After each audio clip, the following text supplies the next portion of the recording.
안녕하세요. 오늘은 우리 어르신들 건강에 정말 중요한 이야기를 좀 해볼까 합니다. 바로 우리가 흔히 먹는 약, 그리고 우리 몸의 소중한 콩팥에 관한 건데요. 쉽고 명확하게 한번 짚어드릴게요. 자, 머리 아플 때 그냥 무심코 약국 가서 진통제 사드시잖아요. 근데 바로 그 진통제 한 알이 어쩌면 우리 몸의 소중한 필터인 콩팥을 조금씩 힘들게 하고 있을지도 모릅니다. 이게 무슨 말인지 지금부터 같이 한번 알아볼까요? 그럼 먼저 우리 몸에서 이 콩팥이 도대체 얼마나 중요한 일을 하는 친구인지부터 한번 짚고 넘어가 볼게요. 네, 콩팥은 말 그대로 우리 몸에 24시간 돌아가는 정수기라고 생각하시면 딱 맞아요. 혈액 속에 떠다니는 나쁜 찌꺼기들을 싹 걸러주는 것뿐만 아니라 더 중요한 게 있어요.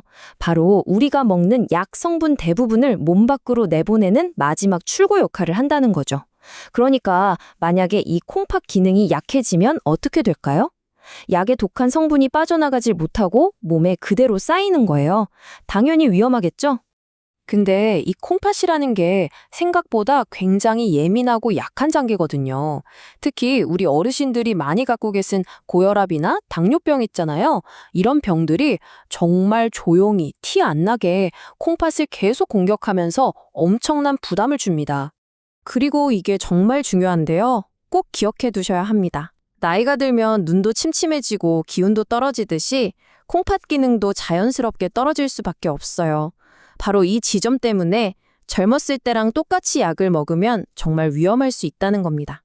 자, 그럼 도대체 어떤 약들을 특히 조심해야 할까요? 우리 주변에서 너무나 쉽게 구할 수 있는 약들 위주로 한번 살펴보겠습니다. 첫 번째 주자는 바로 비스테로이드성 소염 진통제입니다. 이름이 좀 어렵죠? 쉽게 말해서 우리가 무릎 쑤시고 허리 아플 때, 또 감기 몸살 기운 있을 때 약국 가서 흔히 찾는 진통제들이 대부분 여기에 속해요. 이 소염 진통제들이 왜 문제가 되냐면요. 콩팥으로 들어가는 혈관을 꽉 쪼그라들게 만들 수 있거든요. 아까 콩팥이 정수기라고 했죠. 정수기로 들어가는 호스를 꽉 쬐는 거랑 똑같아요. 물이 쫄쫄 나오겠죠? 콩팥이 걸러내야 할 피의 양 자체가 줄어드니까 당연히 기능이 뚝 떨어질 수밖에 없고요. 이런 상태가 오래가면 콩팥이 크게 망가질 수도 있는 겁니다. 특히나 원래 콩팥이 좀 약하신 분들한테는 정말 안 좋을 수 있어요. 이게 그냥 이론적인 얘기가 아니에요. 실제로 있었던 일인데 한 70대 어르신이 관절 아파서 그냥 약국 진통제를 좀 드셨는데 병원 가보니까 콩팥 수치가 확 나빠진 거예요. 그래서 약을 바로 끊어야 했죠. 그러니까 우리가 흔한 약이라고 해서 절대로 안심하면 안 된다는 걸 보여주는 사례입니다. 자, 다음으로 넘어가 볼까요? 바로 감염 치료에 꼭 필요한 약 항생제입니다.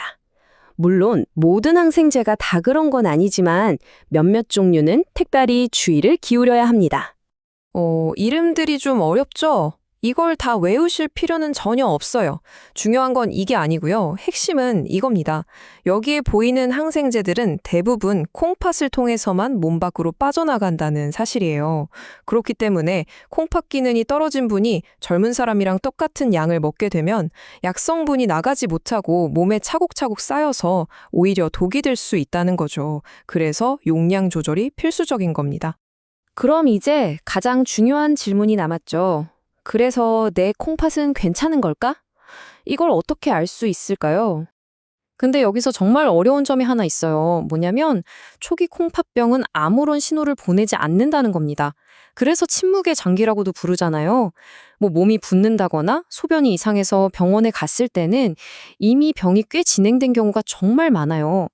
그렇기 때문에 증상이 없더라도 내가 혹시 고위험군은 아닌지 미리 체크해 보는 게 중요합니다. 자, 한번 보세요. 혹시 60세 이상이신가요? 고혈압이나 당뇨, 심장질환 같은 병을 앓고 계신가요? 아니면 여러 가지 약을 한꺼번에 드시고 계신가요? 이 중에 하나라도 해당된다면 다른 분들보다 약 때문에 콩팥이 상할 위험이 더 높다는 걸 꼭 알고 계셔야 합니다. 하지만 너무 걱정부터 하실 필요는 없습니다. 아주 간단한 몇 가지만 잘 지키면 우리 콩팥을 충분히 건강하게 지킬 수 있거든요. 자, 그 방법 중에 가장 중요하고 강력한 한 가지가 뭘까요? 바로 대화입니다. 누구랑이요?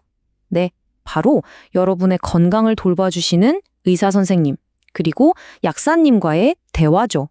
자, 이 딱 세 가지만 기억하시면 됩니다. 첫째, 소화제든 진통제든 처방전 없이 사는 약이라도 무조건 사기 전에 약사님한테 먼저 물어보세요. 둘째, 병원이나 약국에 가시면 그냥 습관처럼 제가 콩팥이 좀 약해요 라고 먼저 꼭 말씀해 주세요. 이게 정말 중요합니다. 그리고 마지막 셋째, 절대로 내 마음대로 양을 늘리거나 줄이면 안 됩니다. 이렇게 말씀만 잘 해주시면 의사 선생님이나 약사님이 알아서 콩팥 기능에 맞춰서 약 용량을 줄여주시거나 아니면 콩팥의 부담이 덜 가는 다른 안전한 약으로 바꿔주실 거예요. 해결책은 생각보다 아주 간단하죠?